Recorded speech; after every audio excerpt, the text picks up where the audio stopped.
I showed it to Craig Witt, Charlie Dunlap, and Bruce Barker at our place, who are oral pathologists. They read it, and it didn't make sense to them either. And I think it was just syntax and the way it was worded. It was just badly worded.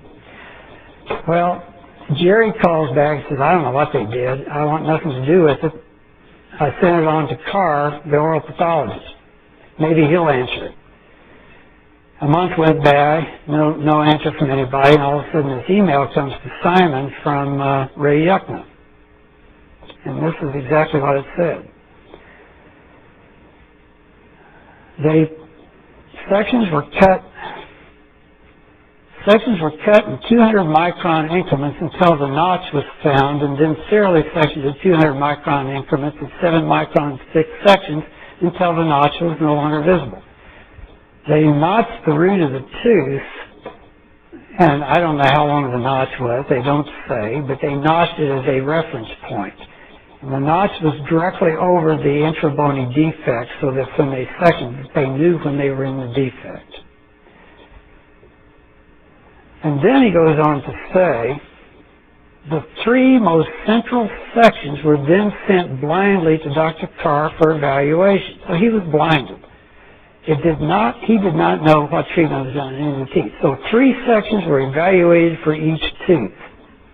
I had asked the question, what percentage of the sections did they report on?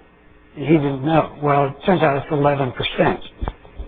Because if you take 200 microns, and I've just made some assumptions, if that represents 1 millimeter there, 1 millimeter is 1,000 microns, 200 micron increments would be 5 increments.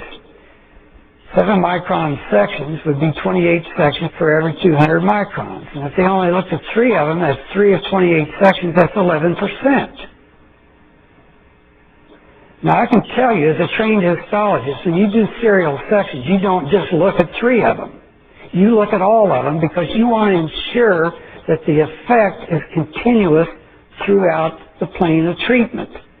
You don't want a spot weld here and a spot weld over there. You want a welded seam all the way across.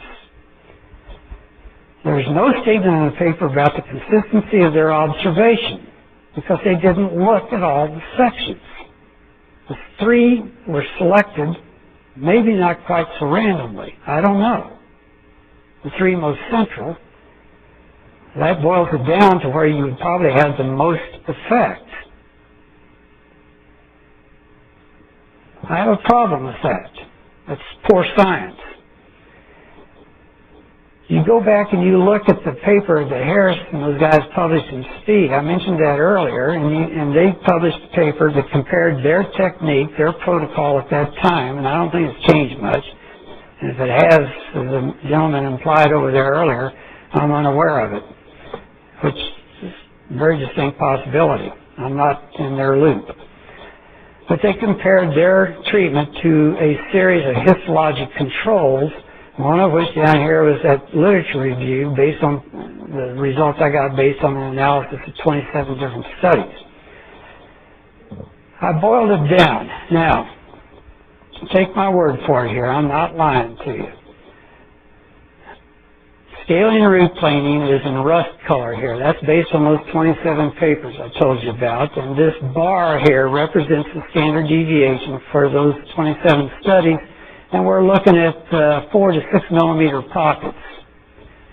We're scaling and root planing with a systemic antibiotic, which is metronidazole. In this case, it was Walter Loesch in 1991, and that's the green bar in his standard deviation, which is much tighter than the one I had, and very much tighter than the one in purple here, and that is the Harris paper that I just showed you. Now, the significance of this is this. Anytime you have standard deviations that overlap, then there is no statistical significance between them.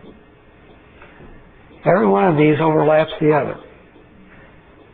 Now, what that tells me about this LANAP procedure, as they were doing it in 2002 when this was published, is that either the technique is very technique sensitive and so they have trouble getting a consistent result, the results are all over the place, or it's just not very predictable as a technique.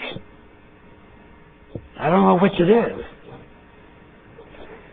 And you can see here, if you look, the median and standard deviation is right here. This is the study that I did. I didn't do the study. I analyzed the literature. 46 millimeter pockets in grade 7 or greater.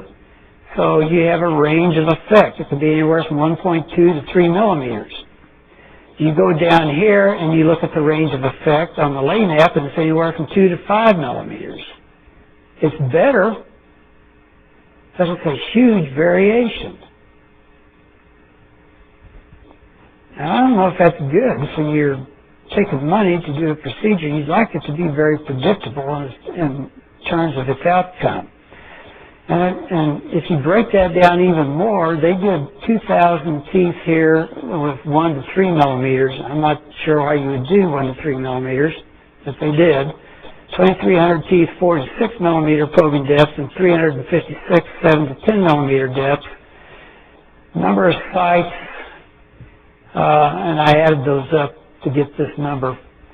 And then the mean reduction in probing depths and the standard deviations, and the range over here varies. Let's just pick one down here. This is a 7 millimeter pocket.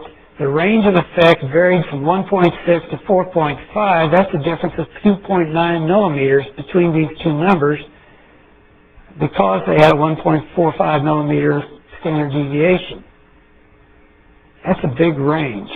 Believe me, from a statistical standpoint, that is a big range. And then, you guys have all seen this probably. I go back, I said this at the Academy meeting in October, and I sincerely believe it. I hope those guys hire a new marketing person.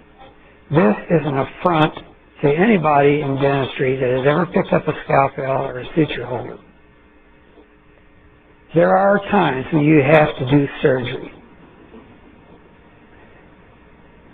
Because we have no other way of doing some things. And if you can't promote your product in a positive frame of mind, then why promote it negatively? Why take advantage of people's fear? Do you think taking advantage of a patient's fear does dentistry as a profession any good? I don't. I understand that people sometimes hurt after our treatments, but I don't advertise it. And I try to tell them and be honest with them, yes, there is some discomfort associated with. You might swell. And if there's bleeding, I'll meet you back at the office and take care of it. And I don't have to do that but once or twice a year. But I sure as hell don't walk in and have this sign all over my office saying, no cut, no sew, no fear.